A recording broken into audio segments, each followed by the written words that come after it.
was a Reform Party member before I became a Conservative, and I'm still a federal Conservative. I'm a member of the Conservative Party for the federal government.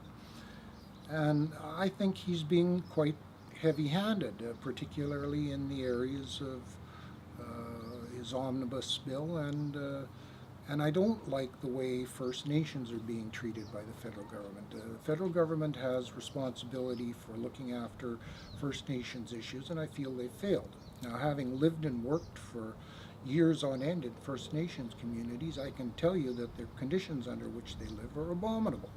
And the federal government should be doing much, much more to improve the situation for those people. They're part of Canada, and they deserve to be treated better than they're being treated now.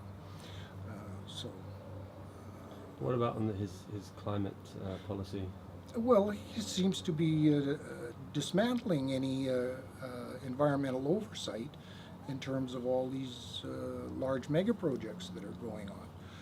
And I don't like the idea that the BC government gave up our right to have our own oversight in terms of the pipelines and other large projects that are flowing through BC.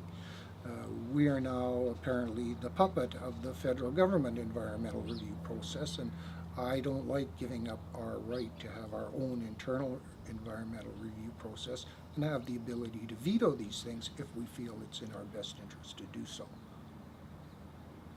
I'm sure people, you're a Conservative Party member, they're going to associate you with Stephen Harper's. Well, that's been a big problem. Dwayne Nichol, another Conservative BC Conservative, has been spending a lot of his campaign explaining to people that we are not the federal Conservatives, we're the BC Conservatives. We have nothing to do with the federal Conservatives. And in fact, if you look at HST and BC Rail and Gordon Campbell getting the High Commissioner job to Great Britain, you'd see that the Liberals are closer to the federal Conservatives than we are.